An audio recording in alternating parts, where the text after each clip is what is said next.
In 1874, a woman couldn't own her own land. Not in Wyoming. Not without a man's name on the deed. Margaret Callahan knew the law. She just didn't think it would come for her. Not while her husband's boots were still by the door.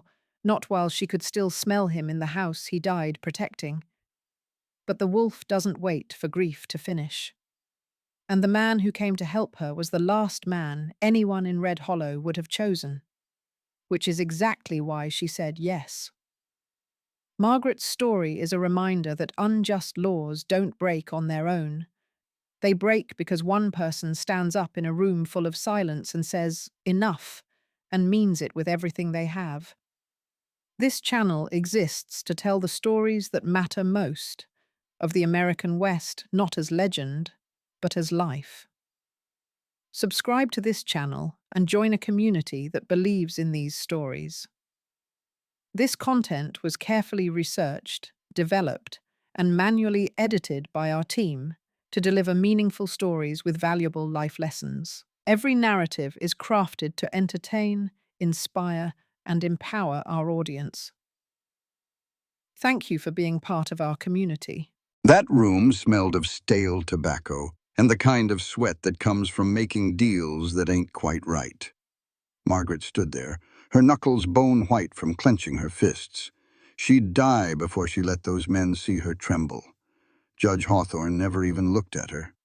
He just stared at his papers like the law was ink, not the woman standing 3 feet away.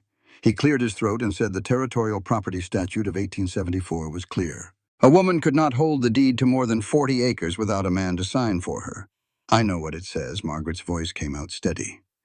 She had practiced it in the dark early mornings with her dead husband's boots still sitting by the door where he had left them. Then you understand. I understand. My husband, the sheriff, died keeping this town safe. I understand this land was bought with his sweat and my sense. So yes, I understand the rule. I just do not understand why it applies to me. The room went quiet. It was the kind of silence that falls when a woman talks out of turn. Judge Hawthorne took off his spectacles and polished them slow. The law has no room for feelings, Mrs. Callahan.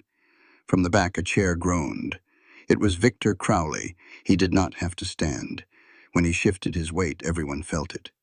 If I might, Your Honor, his voice was smooth like a snake oil salesman's.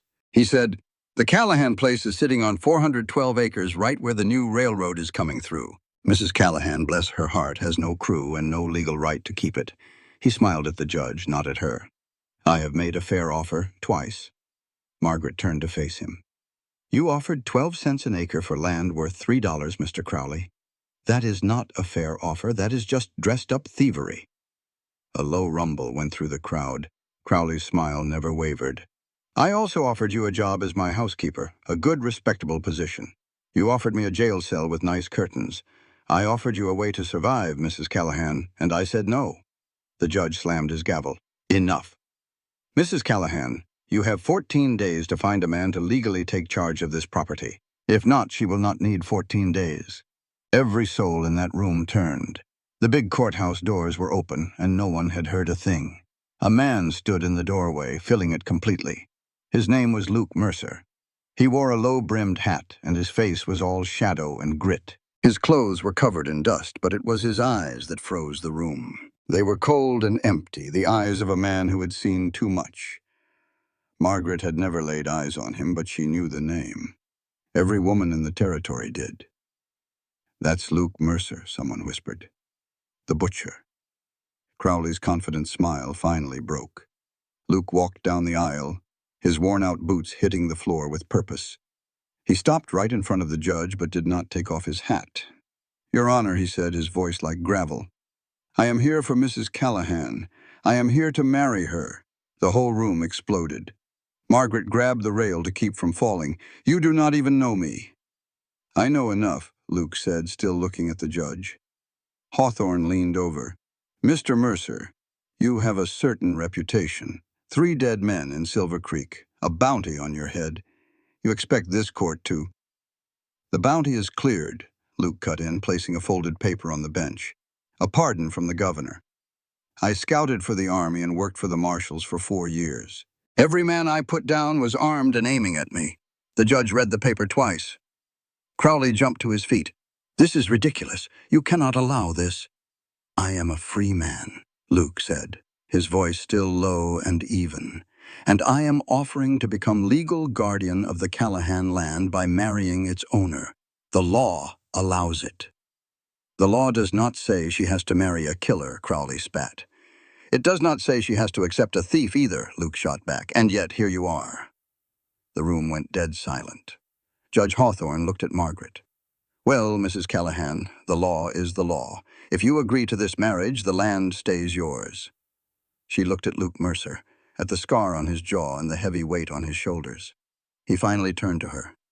"I am not asking for your trust, ma'am. I am just asking you to let me help you keep what belongs to you." "Why?" she whispered.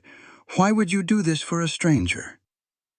For a second she saw a flash of old pain in his eyes. "Because your husband asked me to." Margaret felt like she had been punched. "Daniel, before he died, he sent me a letter. He said if anything ever happened, I was to look after you. I never got a letter." "No, ma'am. He did not want you to worry." Margaret looked from the thief who wanted her land to the killer who wanted to save it. She turned to the judge. "I consent." They were married 20 minutes later. No music, no flowers, just a judge and a Bible. Margaret said, "I do," like she was signing a business deal. Luke said, "I do," like he was swearing an oath. When the judge said they could kiss, they both just stood there. "A handshake will do," Margaret said. She took his hand. It was rough and calloused. "Mrs. Mercer," the judge declared. "Callahan," Margaret corrected him. "I am keeping my name for the ranch." Outside, the July sun was brutal. Luke walked beside her to the wagon, keeping a respectful 3 feet of distance between them. "I will ride behind you," he said. "I will sleep in the barn." She stopped him. "You will sleep in the bunkhouse. The barn is for the livestock." He just gave a short nod. "Yes, ma'am." She got in the wagon and drove off without waiting. On that long, quiet ride back to the ranch, one question burned in her mind. What kind of man marries a stranger just because a dead man asked him to?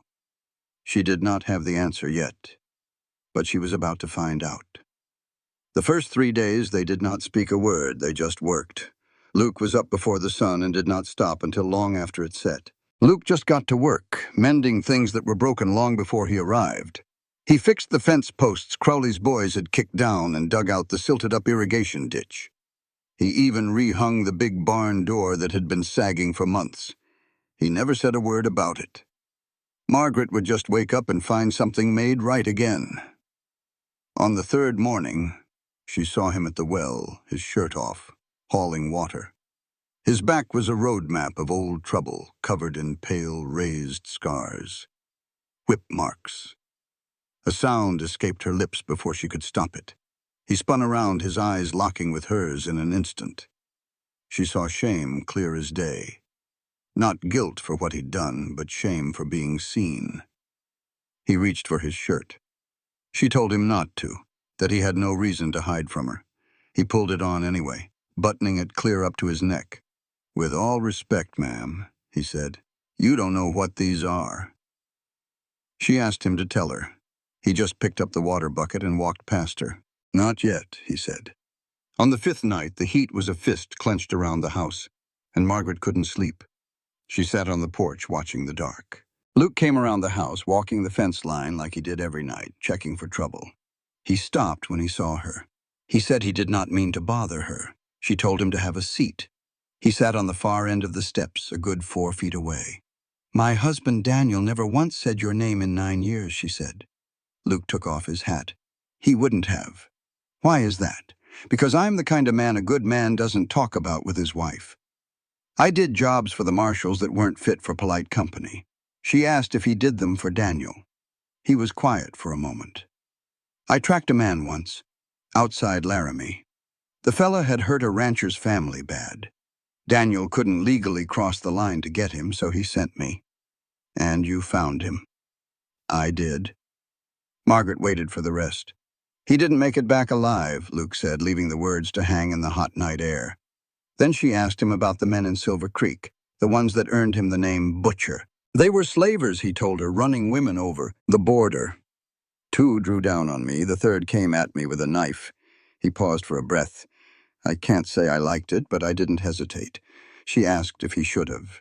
He looked straight at her then, a real look, not one of his quick glances. No, ma'am, I shouldn't have. Margaret nodded. Daniel chose you for a reason. He chose you because he knew what I would be up against. She turned to him. Victor Crowley won't stop just because I signed a piece of paper, will he? Luke put his hat back on. No, ma'am, he surely ain't. So what's next? He'll push, she said. He will try to break this ranch. He wants you so desperate you have to sell. And if I refuse, Luke stood and looked out at the dark prairie. He'll do something worse. Margaret stood up too. Then I need to know, Luke Mercer, when it gets worse, are you going to fight for this place or will you just disappear? He turned and met her gaze straight on. I don't break my promises, ma'am. That's one thing they got wrong about me. What did they get right? He let a second pass. That I'm dangerous. He then stepped off the porch and vanished into the night. And for the first time since Daniel's funeral, Margaret felt something like air after you have been held underwater for too long. Just one good breath. She went inside and locked the door, more from habit than real fear. In the bunkhouse, the man they called a butcher laid in the dark, his hand over a letter in his pocket. It was from the dead sheriff. It said, "If I don't make it back, you look after Maggie. The wolves will come for her. She will need someone who knows how to fight them." Luke closed his eyes. The wolves were already here. They came on the 7th morning. Margaret found the first dead calf near the south pasture, its belly slit open with a knife. It was a message. She didn't cry. She just felt a cold hardness settle deep inside her. Luke was beside her in a flash. He knelt and checked the cut. A knife, he said. Done sometime between midnight and 3 this morning. How can you tell? The blood's dry but not old. He stood up, wiping his hand. This wasn't coyotes, ma'am. I know what it was not. He looked at her then, seeing the steel in her spine. There will be more, he said. I know that too. You want me to ride the fences tonight? She looked him in the eye. I want you to ride them every night until the coward who did this stops hiding in the dark. Luke gave a single nod. Yes, ma'am. By noon, she had found 2 more, both with the same clean cut. This wasn't about the cattle, it was about her. She was at the kitchen sink scrubbing her hands when she heard horses. 2 riders. She grabbed the shotgun from above the door, checked it, and walked outside. They stopped about 30 yards out. One was Tom Avery, Crowley's foreman. The other was just a young hand who looked nervous. Mrs. Mercer, Tom said, tipping his hat like he was being polite. But it felt like an insult.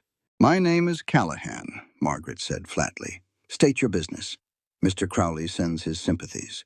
Heard you were having cattle trouble. Is that a fact?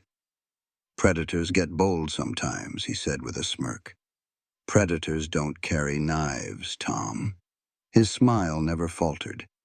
Now that is a heavy thing to say without any proof. I have 3 dead calves and you on my property. That is proof enough to talk about. Avery leaned on his saddle horn. Mr. Crowley's offer of 15 cents an acre still stands. That's mighty generous considering your troubles. She saw he thought she was getting desperate. Are you not? Margaret raised the shotgun just enough for him to see it plain. You are on my land, Tom. Daniel taught me how to shoot when I was 14. Get to your point, but do not stand on my property and call me desperate. Avery's smile finally vanished. He glanced around the empty ranch. Where is your new husband? He asked. The famous butcher. None of your business. I would think it is. A woman, all alone out here. I said state your business or ride out. Tom gathered his reins. 15 cents. You have until the end of the month. He turned his horse, then paused. Oh, and ma'am, I would check your water.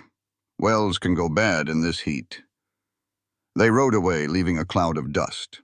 Margaret let her hands tremble for just 10 seconds, then she stopped. Luke stepped out from behind the barn. He'd been there all along. "You heard?" she asked. "Every word. He threatened our water." "I know. If they foul that well, we lose everything. We would have to haul water from 8 miles away at Bitter Creek. They won't touch it." "How do you know?" "Because I will be watching." She looked at him. "You are just one man. You can't watch it all." "I have been one man my whole life, ma'am. I get by. This is not about getting by. This is a war." He shook his head. "No. This is just a rich man trying to scare a woman he thinks is all alone. This is not war. It is just bullying, and bullies have a weakness." "What weakness is that? They never expect you to hit back." "I'm not asking you to kill anyone, Luke. I am not offering to. Then what are you offering?" He moved in just close enough for her to see the scar tug at his jaw when he talked. "I am offering to be the reason Crowley starts sleeping with one eye open. Right now, he reckons I am just a story. He is testing to see if the story is true. I plan to show him it is without starting a war. But ma'am, you need to understand. If they come at night with fire or anything that puts you in harm's way, I will not hold back, and I will not be sorry for what happens next."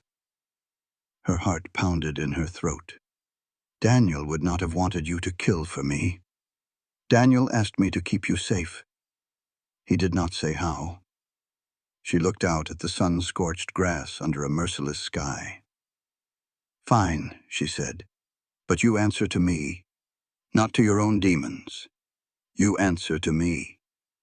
A flicker of surprise crossed his face. "Yes, ma'am." As he walked toward the barn, she thought of Daniel, saying the law was a fence to keep the wolves out. She had believed him. Not anymore. Now the wolves wore badges and carried land deeds, and Daniel's fence was being torn down post by post. She went inside and bolted the door. For the first time in 6 months, she prayed not for safety, but for the strength to face what was coming. Luke was gone before sunrise. His cot in the bunkhouse was empty, the blanket folded perfectly. She told herself it did not matter, that she did not care if he ever returned. It was a lie. He rode back in at noon, his horse covered in sweat. "Crowley filed a petition in Cheyenne," he said. "He is challenging our marriage." A cold dread filled her stomach. "On what grounds?" "My criminal record. He argues the governor's pardon only erases the sentence, not the history. He says I am morally unfit to be your husband. Morally unfit. That is rich coming from a land thief. What is rich does not matter in court. If the petition is approved, the marriage is voided. You lose the land, and Crowley buys it for next to nothing. That is his plan." The heat was a furnace, but the fear in her gut was colder. "How long do we have?" "The petition takes 60 days. It could be faster if Crowley has a judge in his pocket. He has judges everywhere. Then we have less than 60 days. She paced the floor, feeling the walls of her life closing in. "What do? We make the marriage real." She stared at him.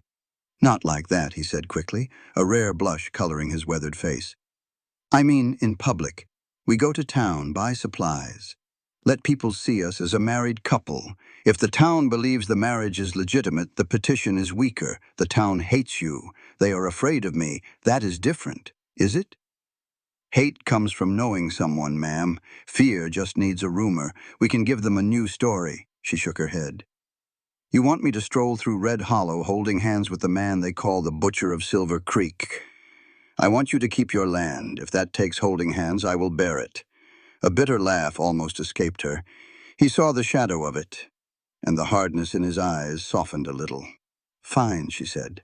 "Tomorrow we go to town." "Yes, ma'am." "And Luke." "Yes, ma'am. If anyone calls you a butcher, you let me handle it." He tilted his head. "Why?"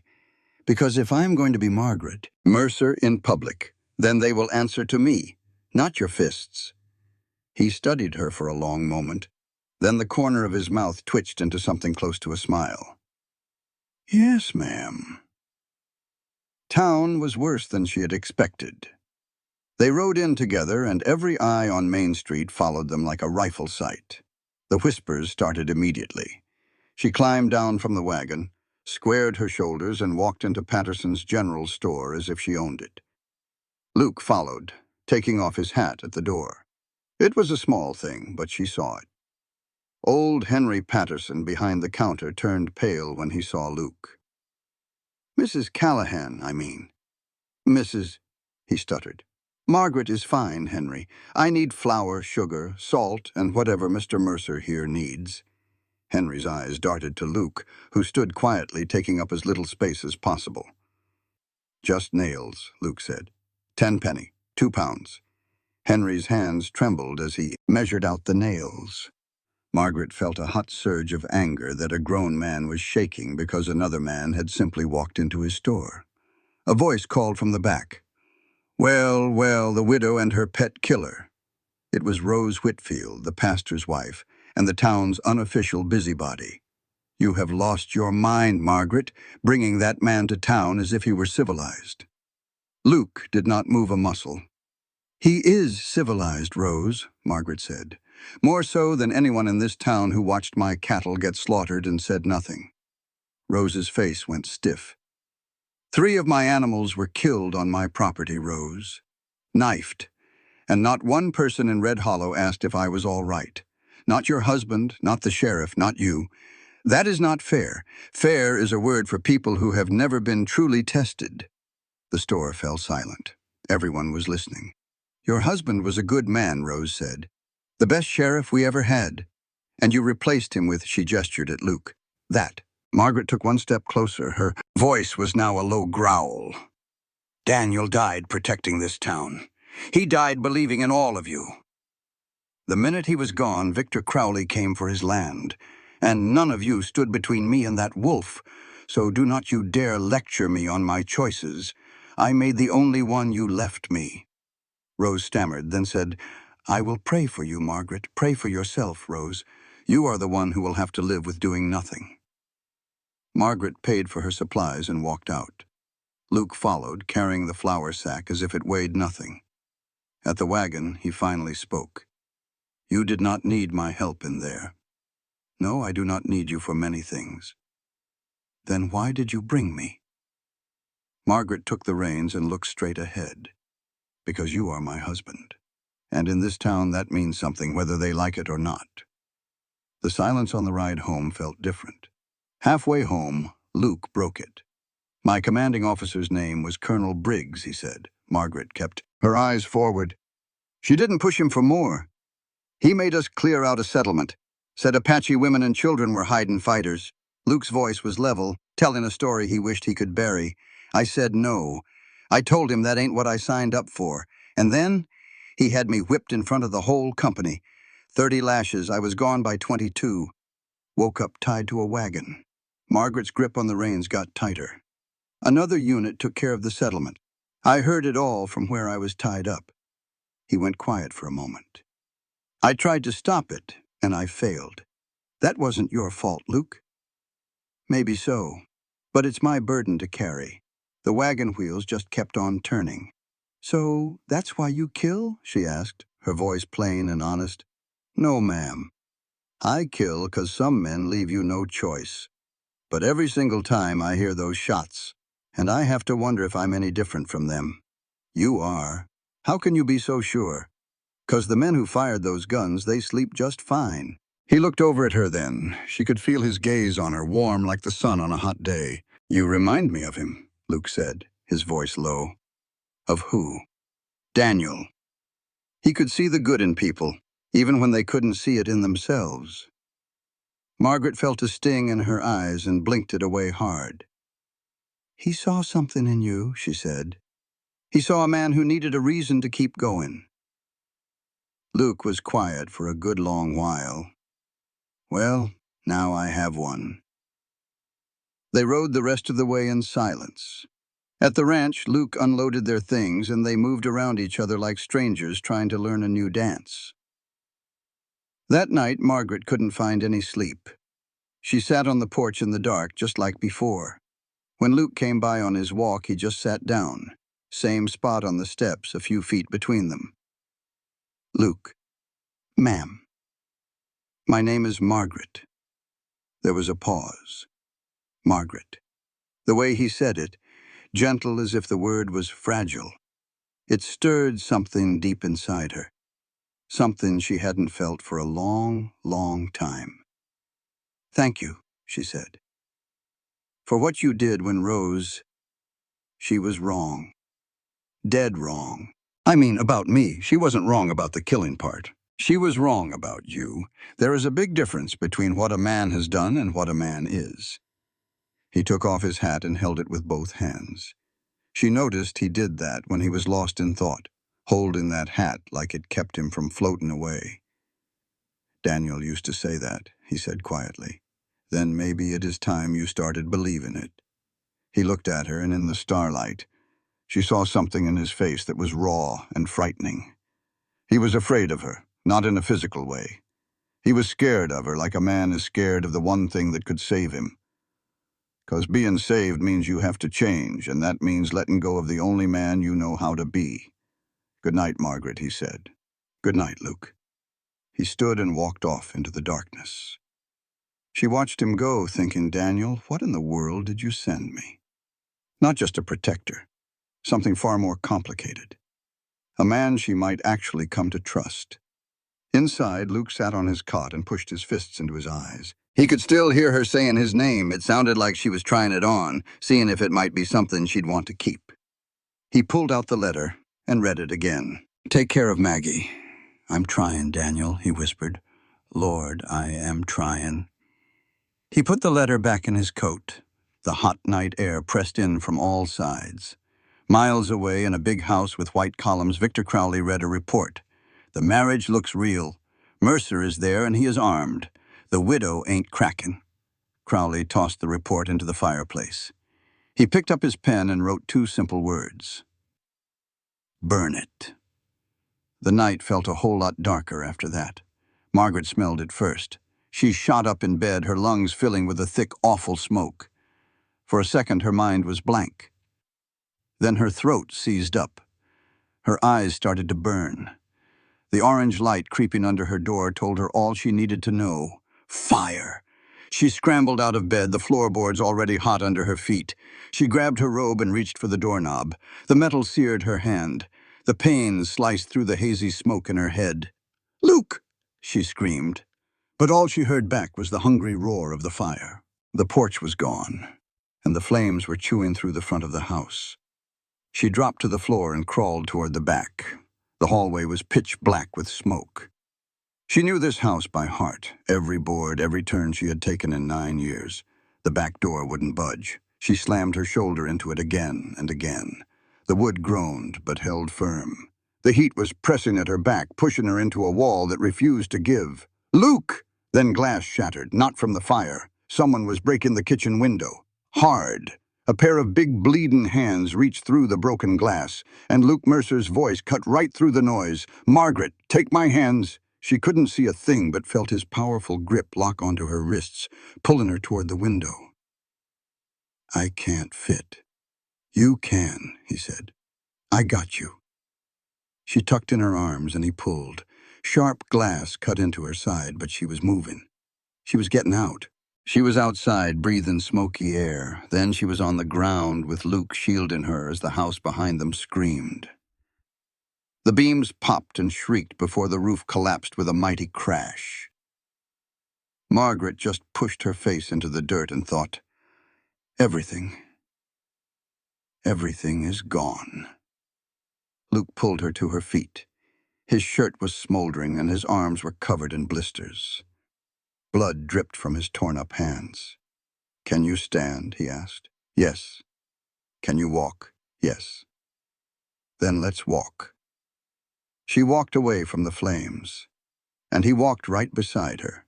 His hand rested on her back, the first time he had touched her since the courthouse. They stopped about 50 yards away and turned back. The Callahan Ranch was nothing but a torch against the night sky. Margaret watched 9 years of her life turn into smoke. She wanted to cry, but a door had slammed shut inside her. and the voice that came out was cold as iron. "Crowley!" Luke nodded his head. "Kerosene. I smelled it. They poured it all along the porch. They were professionals. Meant to trap you, meant to kill me. No, meant to scare you. If they wanted you dead, they would have covered the windows too. So this is what he calls scary. This is him getting desperate. He is running out of time." Margaret's hands started shaking, not with fear, but with a deep and burning rage. "I want to see him," she said. "I want to look Victor Crowley right in the eye. Not tonight, Margaret. Don't you dare tell me no." Luke stepped in front of her, closer than he had ever been. She could feel the heat coming off his burned skin and see the fire reflected in his eyes. "Listen to me," he said, his voice low and shaken with something new. It was the sound of a man who had just pulled a woman from a fire and was fighting with everything he had, not to ride into town and do something that could never be taken back.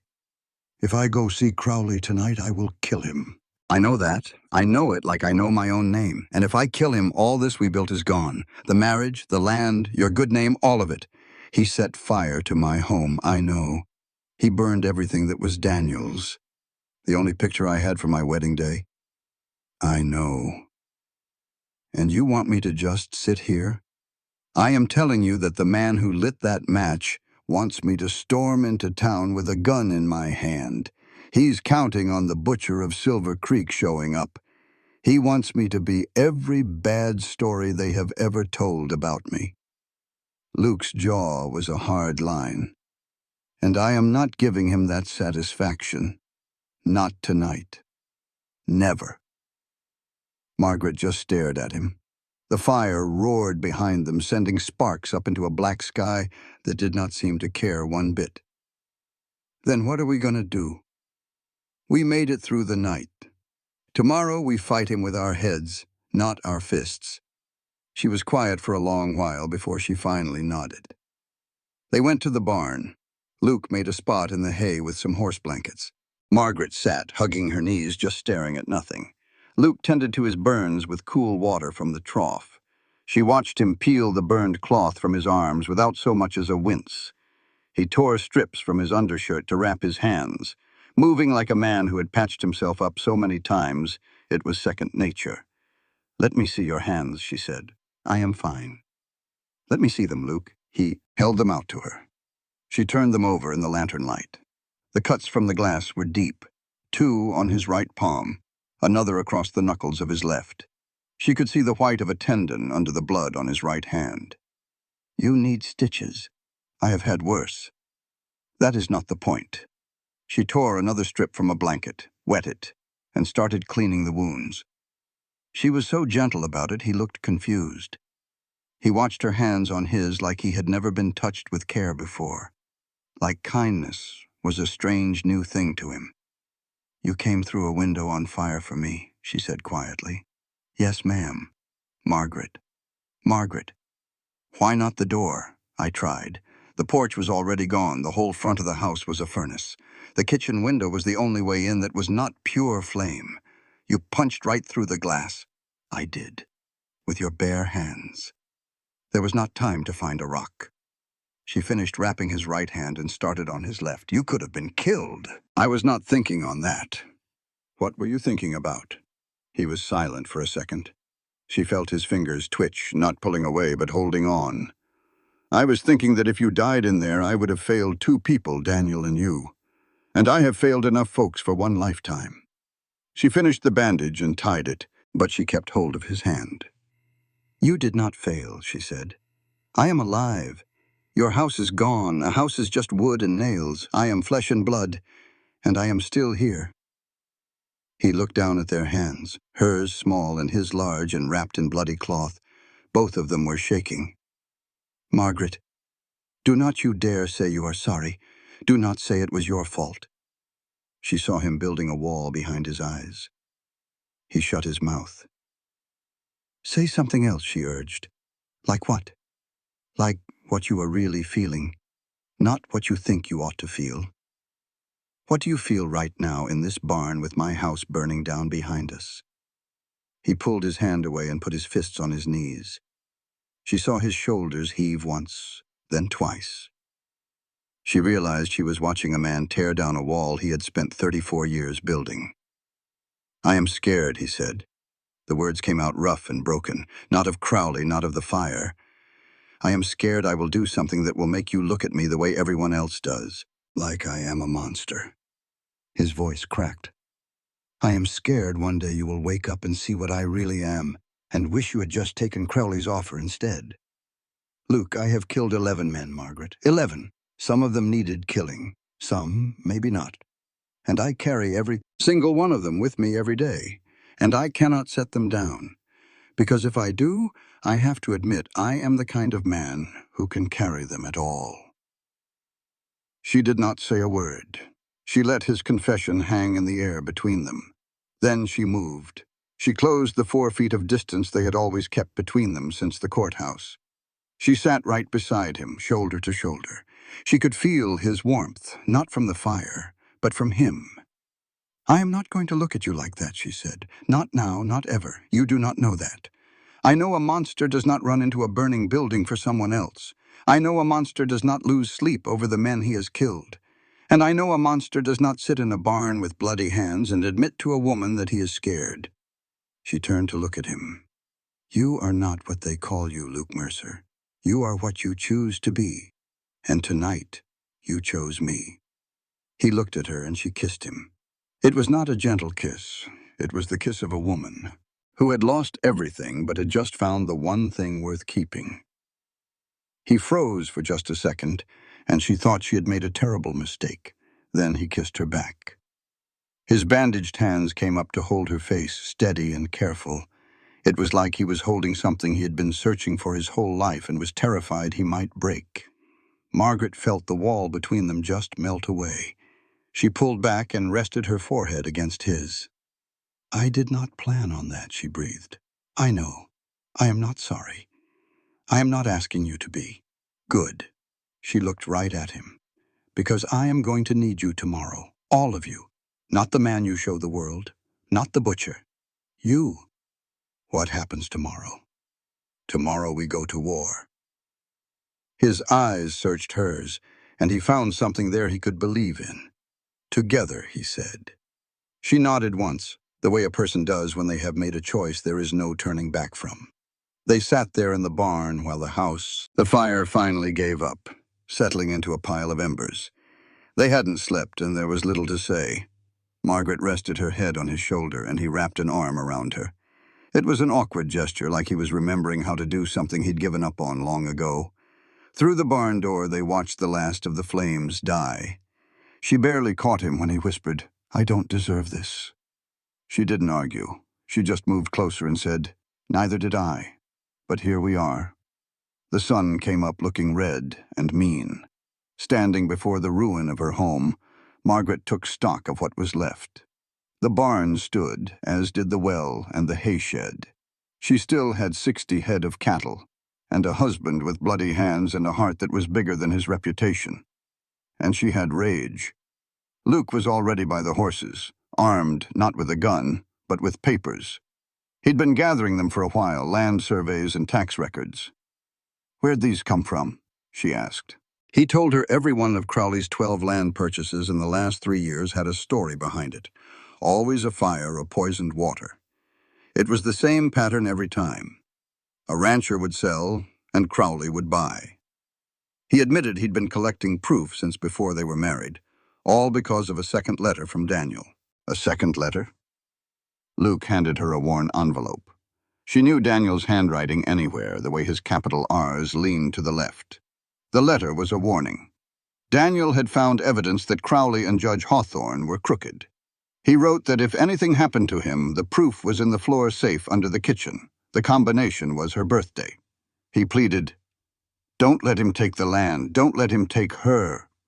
Margaret's hands trembled as she looked at the smoking rubble of their house. Luke figured an iron safe could survive a fire. He made her put on boots from the barn before she waded into the hot ash. They found the safe under a collapsed beam.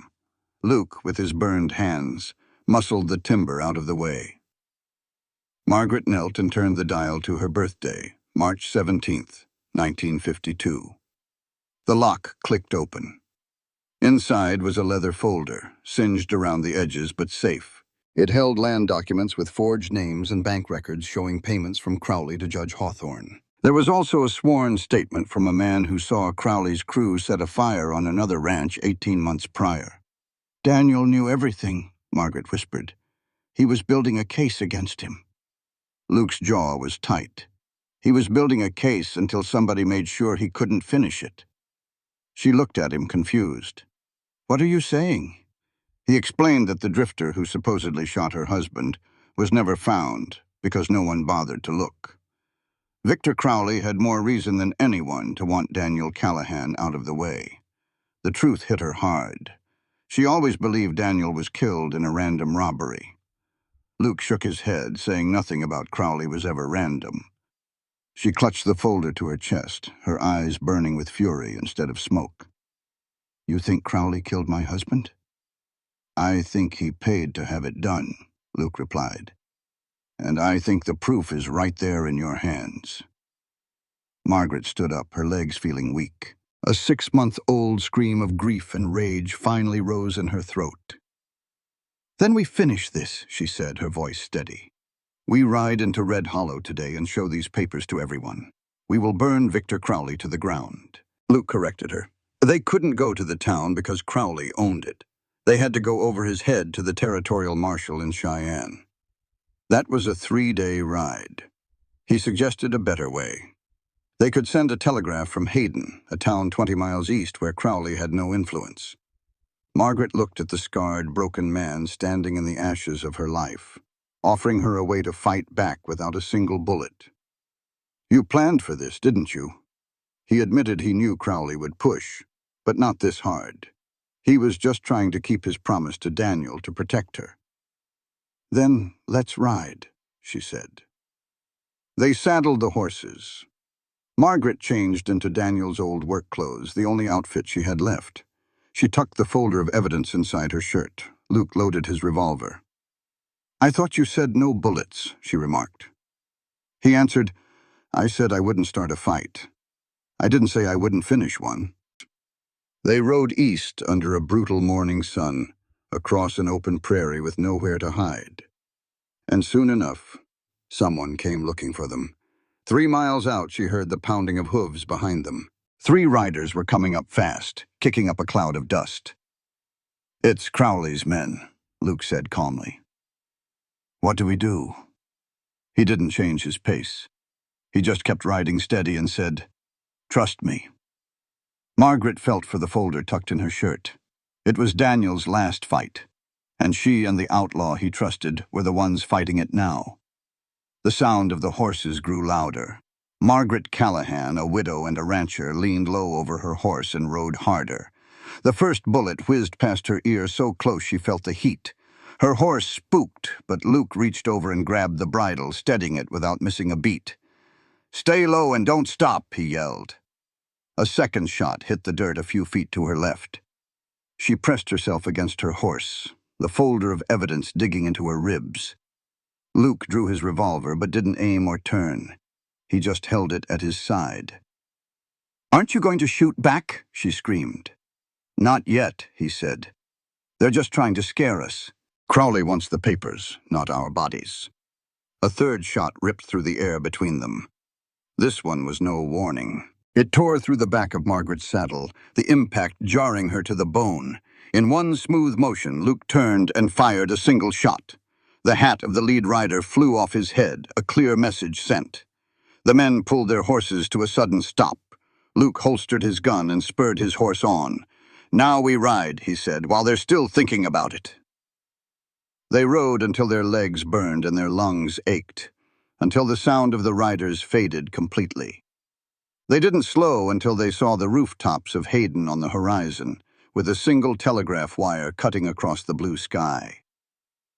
Margaret's hands were shaking so badly she could hardly hold the reins. As soon as she dismounted, her knees gave out. Luke caught her, holding her steady. He stood watch while she caught her breath. "That last shot," Margaret said, "the one that hit my saddle, that wasn't a warning." He nodded grimly. "They won't get a second chance." She watched him stand there, not like a guard, but like a solid wall built to take a hit and not budge. "Let's go send that wire," she said. The telegraph operator was a skinny fellow named Cecil, who looked at Luke like a rabbit staring at a wolf. Margaret told him she needed to send a priority message to the United States Territorial Marshal in Cheyenne.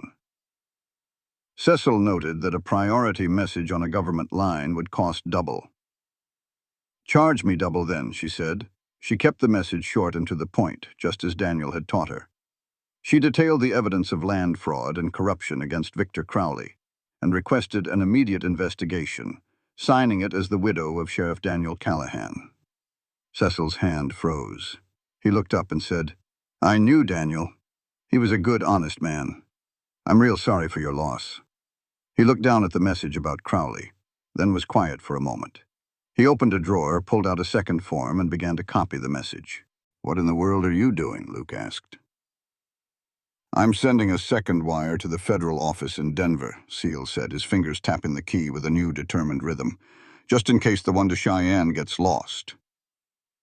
Everybody knew Crowley had spies in Cheyenne, but Denver was a different story. Margaret felt something inside her chest just crack wide open. It wasn't pain or sadness, but a wave of pure, uncut gratitude. The kind that hits you when you've been standing alone for so long you forgot what it felt like to have someone in your corner.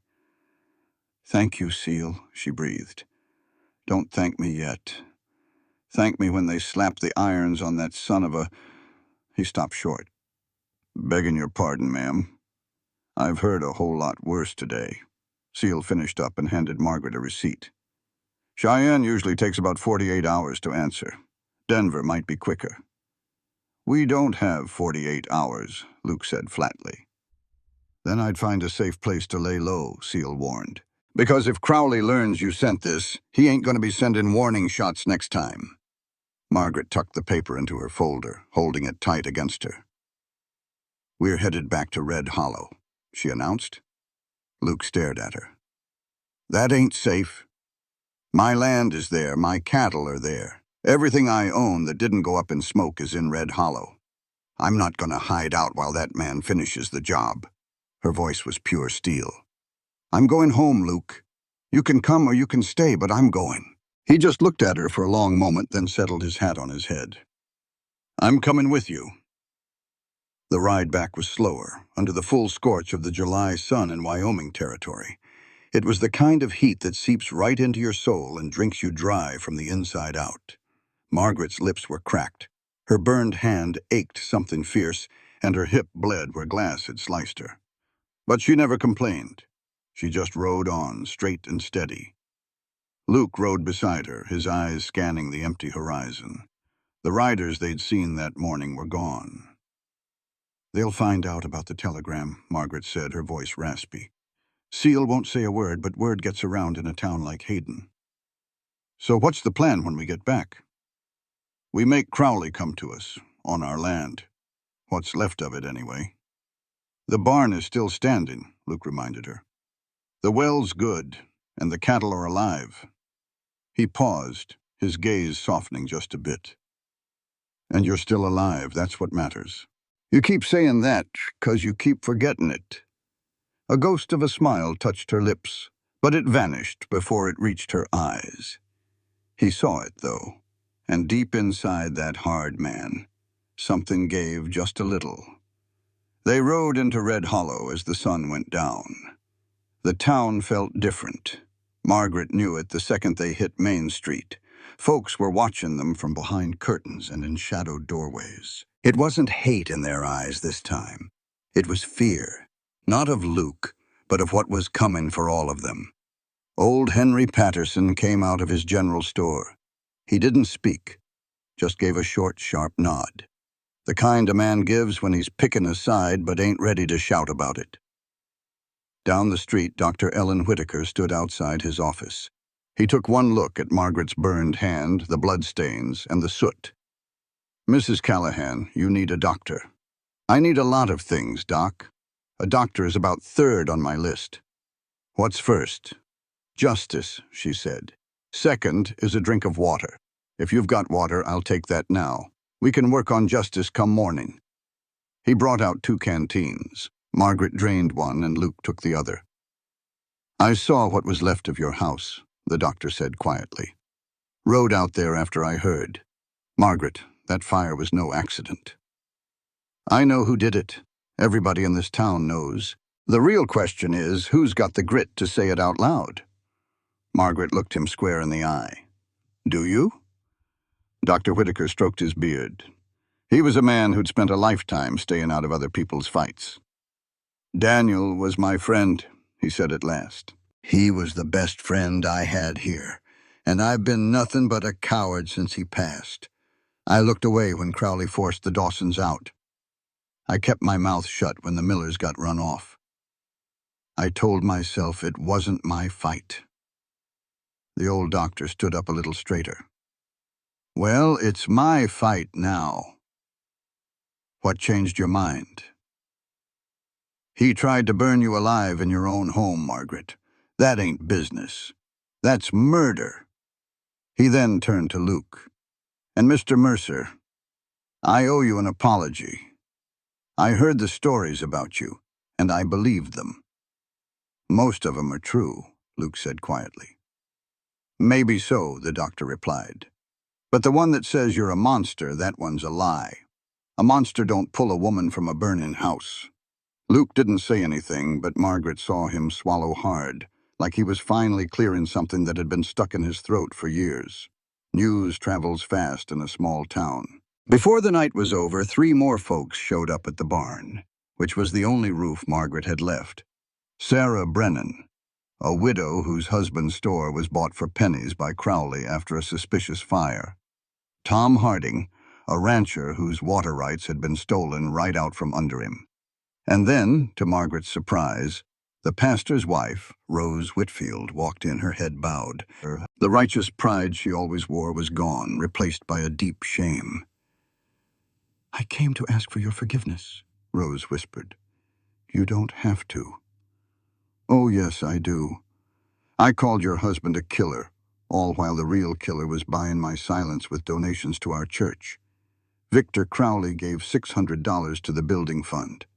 I knew it was dirty money, but I took it." Her voice cracked with grief. "I cared more about bricks and mortar than my own neighbor. For that I am truly sorry." Margaret took her hands. "Then help me now." "How?" "Be a witness," Margaret said, her voice firm. "When the law comes, you tell them everything. Tell them about the money, the threats, every secret word you heard when Crowley came to visit your husband." Rose's eyes went wide. "But those conversations were private." "He burned my home, Rose. He may have killed my husband. There's no such thing as private anymore." Slowly, Rose nodded. "I'll testify." They came one by one after that. One. It wasn't a flood, just a trickle. But a trickle is how a river gets its start. By morning, Margaret had 7 signed statements and Dr. Whitaker's report on her injuries. Luke took all the papers and organized them, making notes like a man who knew the deadliest weapon wasn't a pistol, but a piece of paper with the right words on it. Margaret watched him, feeling a swell of pride so deep it surprised her. It was the kind you feel watching someone become who they were always meant to be. "Luke," she said softly, "when this is done, what happens with us?" He put his pen down and turned to her. In his eyes she saw something new, not fear or shame, but a tiny flicker of hope. "I want to stay," he said, his voice low. "If you'll have me, not because of some letter or the law, because of you. You're the first person who ever looked at all the broken parts of me and didn't run." "You ran into a fire for me," she said, her own eyes filling up. "You shot a man's hat off instead of his head. You sit on the far end of the porch like you're scared of taking up too much space."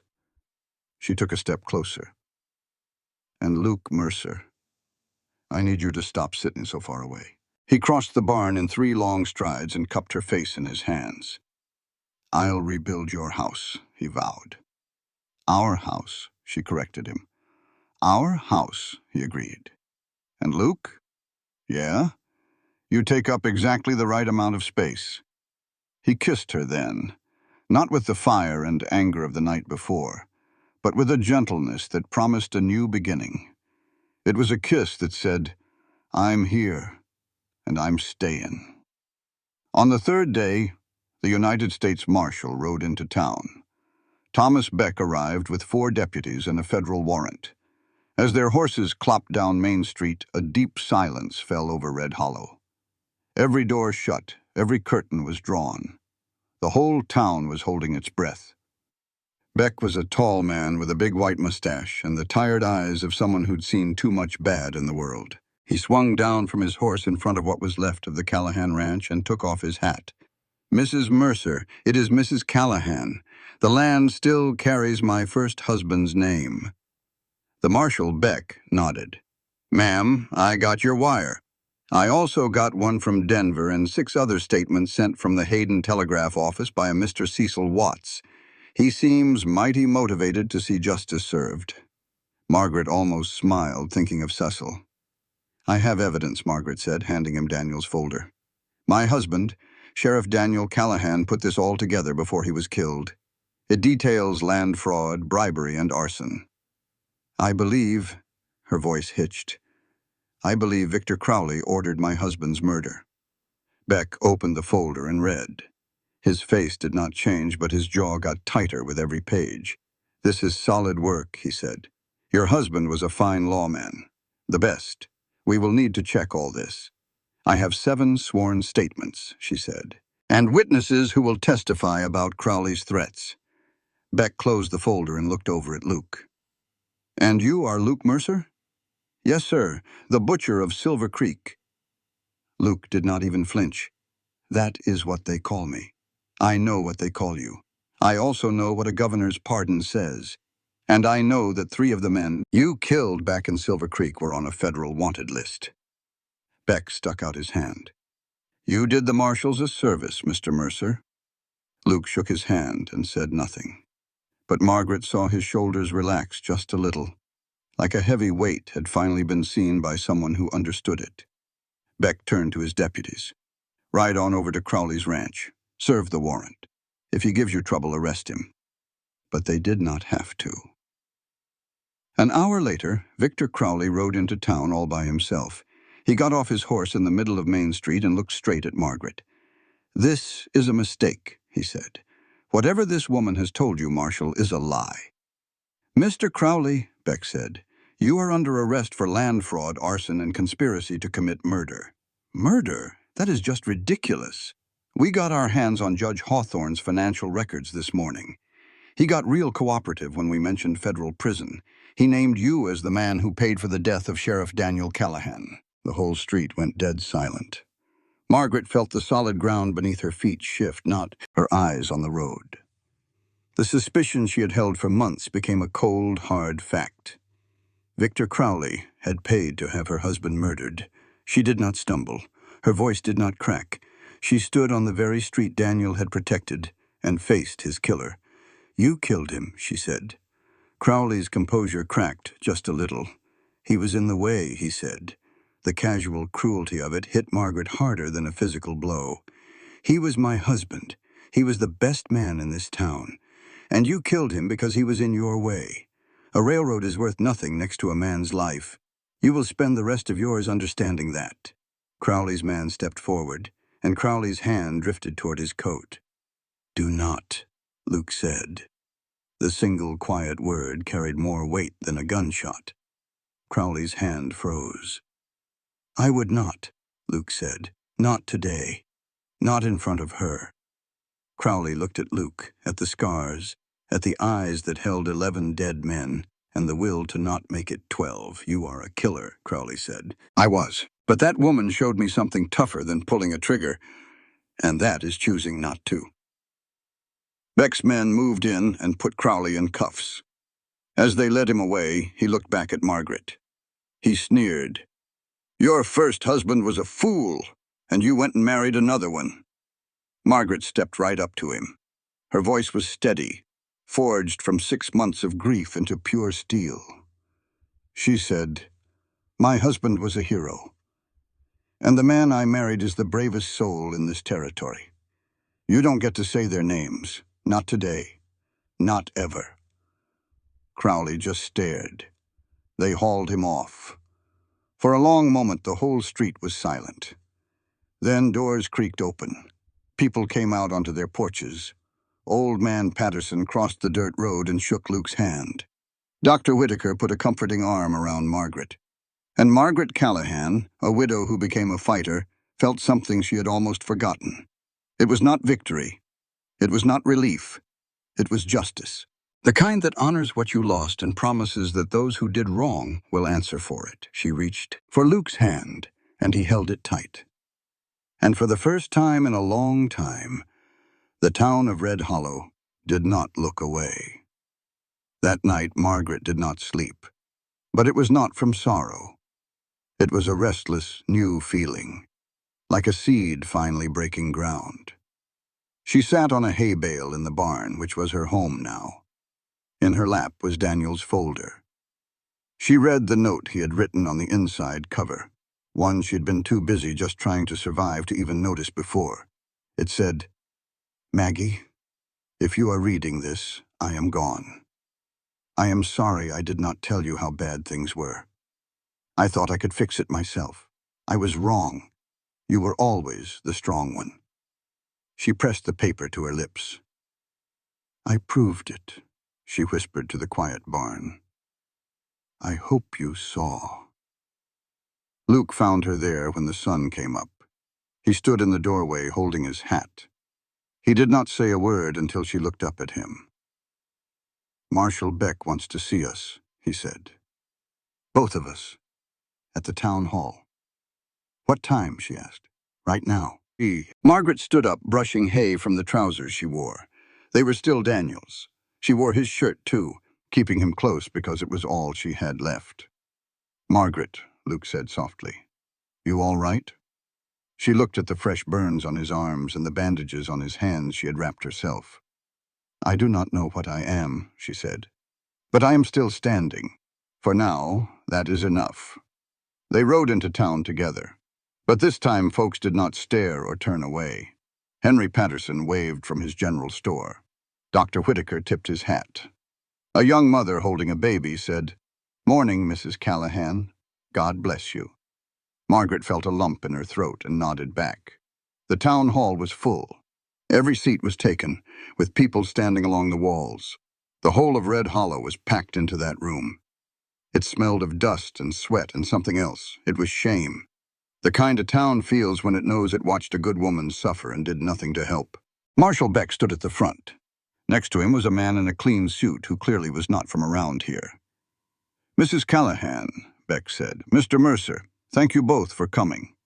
Margaret took a seat in the front row and Luke stood right behind her, a solid presence. "I will get straight to it," Beck announced. "Victor Crowley has given a full confession. He detailed every illegal land deal, every fire he set, and every bribe." Beck paused, his voice dropping low. "And he confessed to hiring a man named Jonas Pike to murder Sheriff Daniel Callahan." A gasp went through the room. Hearing it said out loud by a federal marshal made it real. Margaret did not make a sound. She had already shed her tears for this. "Jonas Pike," she said, her voice even. "Where is he?" "He is dead. Killed in a bar fight 4 months ago. So there will not be a trial for the murder itself. But Crowley will face federal charges for conspiracy. So no one truly answers for what happened to Daniel." Beck looked her square in the eye. "Crowley will die in a federal prison. I know it is not the same." "No," she agreed, "it is not." Her voice was hard. She had learned that justice is not a feast. It is a sip of water when you are dying of thirst. It keeps you going, but it does not make you whole. "However," Beck went on, "there is another matter." He motioned to the man in the suit.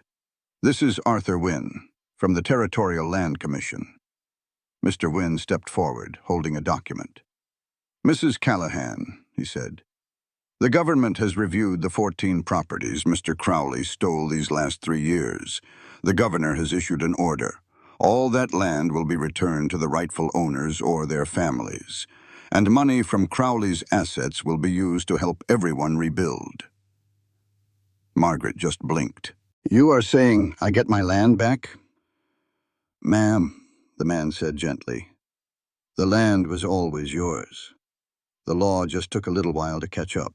It felt less like a breaking and more like an opening, like a fist that had been clenched for so long. It finally let go. Luke's hand came to rest on her shoulder, a gentle question asked without words, and she covered it with her own. There is more, Wynne said. That awful law, the one that forced her to marry a stranger just to keep what was hers, was finally being reviewed because of what she did. This is for every woman who has been wronged, and a reminder that one voice can change everything. Margaret stood tall. A start would have been someone saying this law was wrong 6 months ago. A start would have been one person asking if I needed help, instead of asking what I would give up. The room fell silent. I do not hold it against you. Crowley made cowards of all of us. I was too proud to ask for help. You were too scared to offer it. And a good man paid the price because we were not brave enough to stand in the gap like he always did. Her voice rose, not with anger, but with pure strength. This law needs to change, not be reviewed, changed. And I plan to be the one who changes it. Rose Whitfield stood up, saying nothing. Then Sarah Brennan rose to her feet, followed by Tom Harding. One by one, like a congregation answering a call, the whole room was standing. 30 people on their feet in a town that had been silent for years. Margaret looked at them and finally saw what Daniel had always believed, that people are good and that a community can heal. She once thought he was naive, but he had been right all along. Marshal Beck cleared his throat. Mrs. Callahan, I will personally see your petition gets to the governor. For what it is worth, he tipped his hat. Your husband would be mighty proud. I know, Margaret said. He always was. The feeling in Red Hollow had shifted. The broken bone had been set. It still ached, but it was finally starting to mend. Outside, Luke waited by the wagon, patient and steady. She walked over and stood beside him, shoulder to shoulder. You know what Daniel would say right now? She asked with a small smile. He would say, Maggie, you just gave one heck of a speech in your husband's old trousers. You ought to buy yourself a dress. And Luke laughed, a real honest-to-goodness laugh. Margaret froze. She had never heard him laugh, not once. It was a short, rough sound that completely changed his face, making him look younger, like the man he might have been. That is the first time I have heard you do that, she said softly. It is the first time in a long time. How long? He thought for a moment. Before the war. Well, that is just too long, she said, bumping his shoulder with hers. I am making it my mission to fix that. Fair warning. Consider me warned, he said. They rode back to the ranch in a new kind of silence, one that felt less like a wall and more like a comfort. It was a quiet that spoke volumes, the kind that settles between two people who have weathered a storm together. The barn stood strong, the cattle were out to pasture, and the well water was clear. By the road, someone had left a gift on a fence post. Margaret climbed from the wagon and unfolded the cloth. A fresh loaf of bread, a jar of sweet preserves, and a fine patchwork quilt lay inside with a simple note. It read, From your neighbors. We are sorry this took so long. She clutched the quilt to her chest, allowing just 2 tears to fall before she carried the peace offering inside. Luke was already making a start. He had dragged out some old lumber meant for mending fences. What in the world are you making? She asked. A house, he said. Luke, that is not nearly enough for a house. It is enough for a floor, he replied. A floor is a good start. She took him to the quiet spot behind the barn where Daniel was laid to rest. She had not been back to the grave she dug with her own hands. Luke removed his hat and held it over his heart. Margaret knelt, placing her hand on the earth. "Daniel," she whispered, "I found your letters. I found the proof. Crowley's finished. The whole town stood up, and the fight you started is finally over."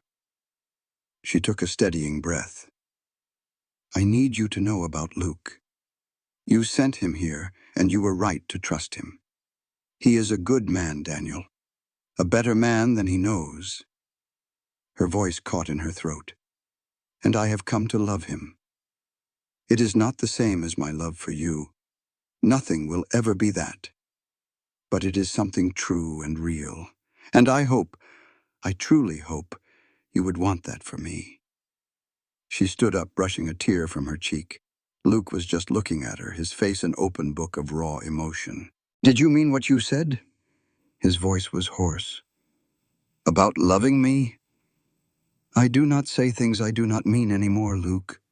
I have known you longer than 3 weeks. I knew you the day you walked into that courthouse, a stranger ready to protect me. I knew you when you mended my fences without a word, and I knew you the night you pulled me from that fire with your own bleeding hands. I do not need years, Luke. I just need the truth." He looked flustered, a man who could face down Gunman, but was undone by a woman's love. "I do not know how to be a husband," he said quietly. "Not a real one. I know how to track a man through the desert, how to survive on nothing. I know how to follow orders, but I do not know how to be yours." Margaret gently took his burned hand in both of hers. "You learn," she said. "Just like I learned to run this ranch. You just do it. And when you get it wrong, you try again. And when you get it right, you hold on tight. I can do this because the men who do harm never question themselves. They just act. The very fact you're here asking me that proves you ain't one of them." He shut his eyes, and she saw the tight line of his jaw, a man finally letting go of a burden he'd carried too long. After the 11 dead men, the 30 lashes, and the weight of a name he never chose, he was setting it all down. "Okay," he said, his voice quiet. "I'll learn. I'll surely get it wrong, but I'll try again." His eyes opened and met hers. "But Margaret, I need to tell you something true. Something I've never said to another soul, and I got to say it now before I lose my nerve." She nodded. "Say it." "I love you. And not because Daniel asked me to look after you, or because some law says we're man and wife. It ain't because you're brave or strong or beautiful, though you are all those things." He held her gaze steady. "I love you because when I'm with you, the ghosts in my head go silent. All the counting of the dead just stops. With you, there's only quiet, and I've been looking for quiet my whole life long." 3 months down the road, the house stood finished. It was not rebuilt, but born brand new and bigger than before. It had 2 bedrooms instead of just one, on account of Margaret having plans she hadn't yet shared with Luke. He'd likely figured it out anyway, what with her being sick each morning for the past 2 weeks. She hadn't bothered correcting Dr. Whitaker when he'd smiled and said, "Congratulations, Mrs. Callahan."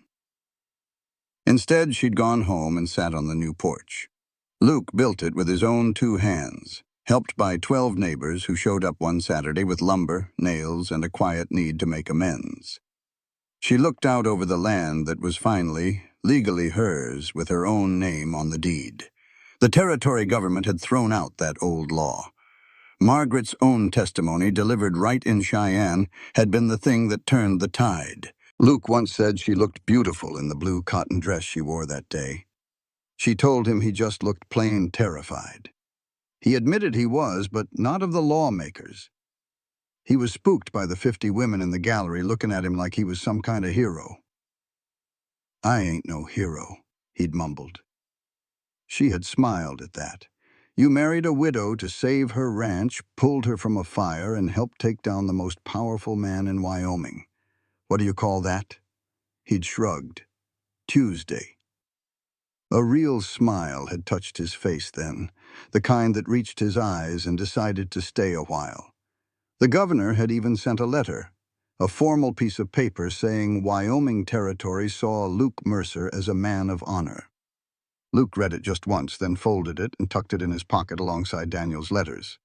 She asked him if he was keeping all of those. He just said, "I keep what matters." She stood in the barn doorway and watched him working on it, her hand resting on her belly. "Daniel," she thought, "you ought to see this. The man you sent me is building a bed for a child he don't even know is coming." But then maybe he did know. Luke saw everything. He noticed she had given up coffee and how her hand always drifted to her stomach. He was likely just waiting for her to say the words. "Luke!" she called out from the porch. His footsteps came through the house and he appeared in the doorway with sawdust in his hair. "Come sit a spell." He set his hammer down and sat right beside her, their shoulders touching. No space between them, just two people who'd earned the right to be close. Margaret took his hand. "I need to tell you something." "I know." She looked up at him, surprised. "You know?" He gave a small smile. "Margaret, I've tracked men across 3 territories. You think I can't tell when my own wife stops drinking coffee and starts getting weepy at sunsets? I don't get weepy. You did yesterday. That was just allergies," she laughed, though her eyes were wet. He pulled her close against his side. "Are you scared?" he asked her. She nodded, terrified. "Good. Me too. I don't know the first thing about babies. You didn't know anything about being a husband either. You're doing just fine." He was quiet for a long moment. Daniel would have been a good father. Margaret's heart ached with a sweet kind of sadness, hearing this good, scarred man honor the memory that lived between them. "He would have," she said softly. "And you will be, too." "How can you know that?" she asked. "Because good fathers are just good men who keep showing up. And you, Luke Mercer, you have always shown up." He leaned down and pressed his lips to her hair. "I'll build a bigger porch," he said after a while. "Why's that?" "Because I reckon a child is going to need some room to run." She smiled and leaned into him, feeling the steady beat of his heart. It was the heart of a man who had walked through hell and found he was capable of building a home. She sat on the porch of a house built from ashes and sheer stubbornness, and she watched the sun go down. The prairie was no longer empty or waiting. It was full. It was full of the sound of a hammer inside the house, of a man's quiet breathing beside her, and of a tiny heartbeat under her own. It was full of a future she had fought for, bled for, and chosen for herself. In a place where some folks saw women as property, Margaret Callahan kept her name, kept her land, and loved a man the world told her to fear. And Luke Mercer, the man they called the Butcher, the outlaw with 11 graves to his name, he chose to be something different. He became a husband and a father. He became a man who built things instead of breaking them. The prairie was alive, not with fire, but with the promise of a new day.